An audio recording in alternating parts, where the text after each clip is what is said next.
Outstanding crowd tonight. All the students, the support our administration has given us, and our marketing and sales team, and our fans have been really special this year. Our basketball program is growing. I know COVID last year had no fans, and it's really been impressive how we've been supported this year in a variety of ways. And so, unfortunately, we did not reciprocate all the hard work that everybody did, and everybody was in the building pumped up to see a great basketball game. We did not play very well, and Arizona did. So I give them credit. They outplayed us, and they looked like the second-ranked team in the country tonight. They really played well. Andy, not really focusing on the turnovers and everything, but your main three guys, this could get going early in the game, and you have to chase Arizona all night long. So moving forward, what are some of the things that you feel outside of the turnovers that you got to really get better on and to have a good run when you play UCLA and then get ready for the tournament? Well, our three leading scorers started out 3 for 23 from the field, and you can't win like that. You're not going to beat anybody, let alone Arizona. So our best players have to play well in big games, and they've done that most of the season.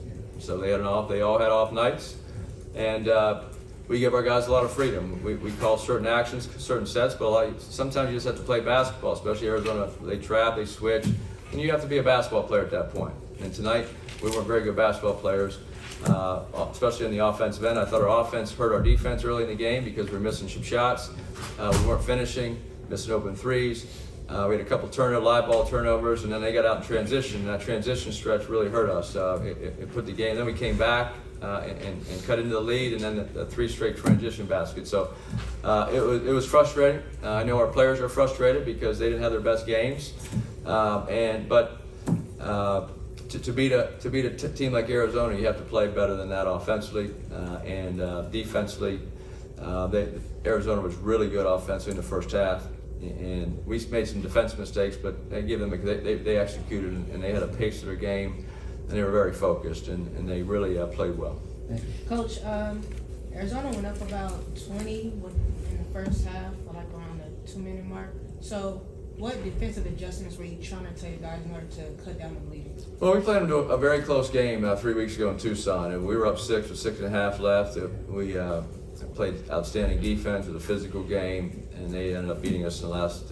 We ended the game 1 for 15 from the field, so we couldn't score. So this game we start out very slowly from the field. So even though you're not going to hold Arizona down, but defensive adjustments, we trapped their ball screens a few times. We hard hedged, we soft hedged, we dropped coverage, we switched. We did a lot of different things tonight, and when you play a team that's very sharp like they were tonight and they're making shots, it's hard. They're hard to guard because they have size, they have shooting, they can all pass and dribble and shoot, and they have good ball handlers.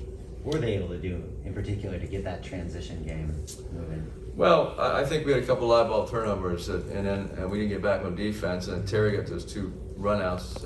Max was back, and then I think one of our point guards made a mistake and didn't get back the other time. So that's uncharacteristic for us. We usually don't give up many transition baskets, and that's why I think our lack of offensive efficiency hurt our defense and allowed them to get out and get easy baskets. And then when we did have a half-court set, they were making some tough shots, but they also executed their offense very well.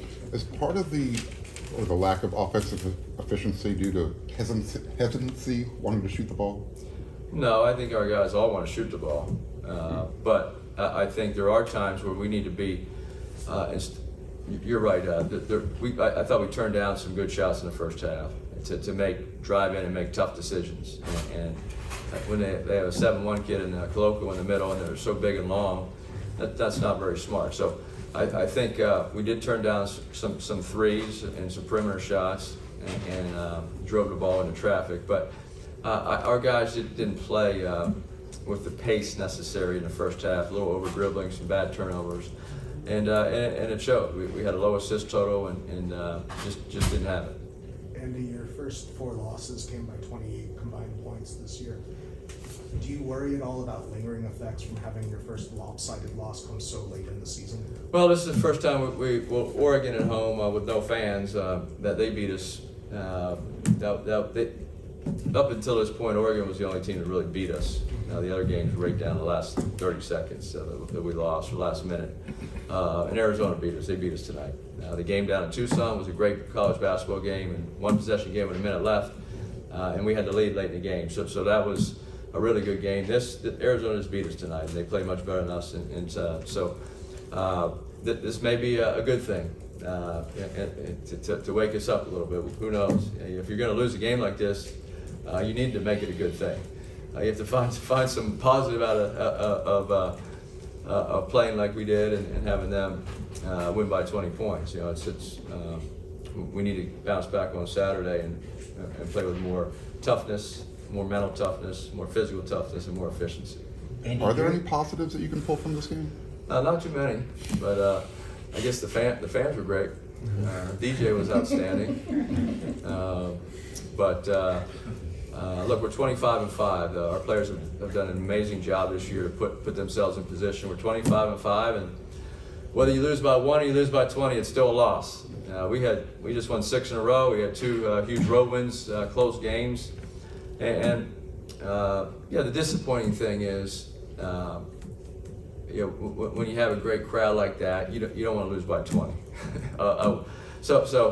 That's the disappointing thing for me as a head coach, and like I always take the blame for the losses. So whatever we did or didn't do, that's on me. I have to prepare the team and perform better than this. So our players will be ready to go on Saturday, or they just won't play. We're gonna have a few good days of practice, and they're gonna play hard, and we're gonna go compete. Andy, Drew had done so well in these last few games. They come out 2 for 11 tonight. Were they doing anything in particular to contain him? Or? Well, Drew's had a terrific season, and so is Isaiah, and so is Boogie, and they started out 3 for 23. So and they ended up 8 for 34. So your leading scorers have to play well in big games, or you're just not going to win. And because when you're playing 30-some minutes each, you got to produce. And they had off nights. We love them. They're great players. They've been terrific all season.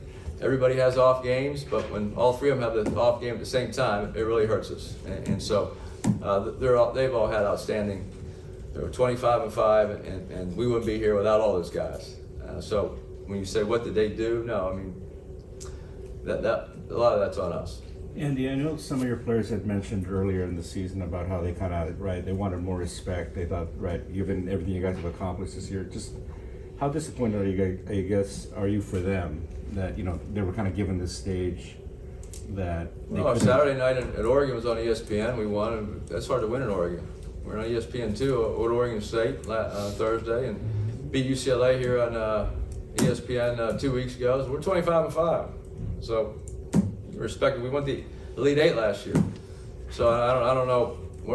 We don't play this game to try to get respect from people. We just either think we're good or not. I mean, we're ranked 16th in the country and had an off night tonight, but certainly with a packed house and a national TV audience, we don't want to lose by 20. But hey, this is college basketball, and we'll see what we have Saturday. We got to bounce back. We have a lot to play for. We have a Pac-12 tournament coming up. We got our crosstown rival on Saturday, and we get the NCAA tournament. So no one's going to feel sorry for us, and I'm sure I'm not going to feel sorry for anybody. We got to figure this out and get better.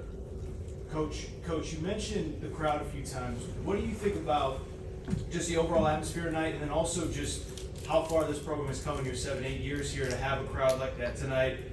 Students wrapped around the arena, all that kind of stuff.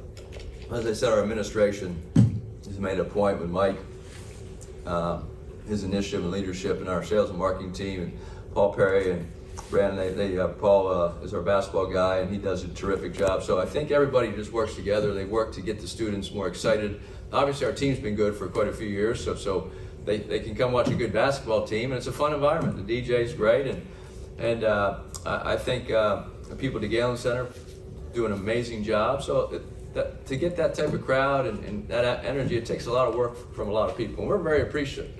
They always said if you build it, fans will come. Well, we've been winning for 7 years, and it's nice to finally have this program being recognized by our students and our administration doing certain things, and our sales and marketing to get those 2,700 students. That's a lot of students, and so even some of the games earlier in the Pac-12 season, we we had probably 1,000, 1,500 students, which is a lot more in the years past. Years past, we'd walk in, there'd be 50 students here.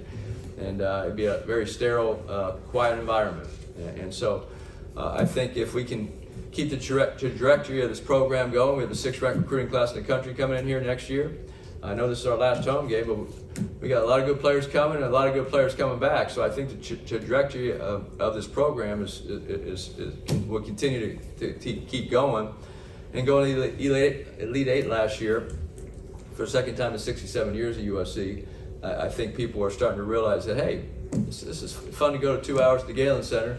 And tonight wasn't as much fun, but I'm sure they had a fun listen to the DJ songs, but watching basketball wasn't as fun. So we're very appreciative, and I think we can continue to build this thing and grow. Let's do one last one. Andy Boogie Ellis, he's kind of in a little bit of a slump. Only had double digits in 2 of the last 7, 2 games where he was 3 for 10, had a 0-point game against UCLA. What's the key to kind of getting him out of that going into the tournament? Well, Boogie's a big part of our team. He just needs to keep getting better. There's no secret. I can't draw up a play and say, hey, Boogie's going to go to a wide open shot. You have to play basketball as a team. You have to move the ball. You have to share it. You have to drive, penetrate, post up. There's a lot of different things in the offense. And then Boogie's he missed some open shots early. He missed like his first 4 shots, and I think 3 or 4 were wide open. And I don't know what to say, because when you can't draw up plays to get wide open shots, it's hard to get a wide open shot every possession. And we were getting them early. That's why I thought our offense affected our defense, because we were getting frustrated as offensive basketball players, and then they got out in transition a few times, our long misses and some turnovers. But look, Boogie's a tremendous basketball player, and I expect him on Saturday to have a terrific game against UCLA. He had 21 points against Washington State. The other night made a game-winning shot.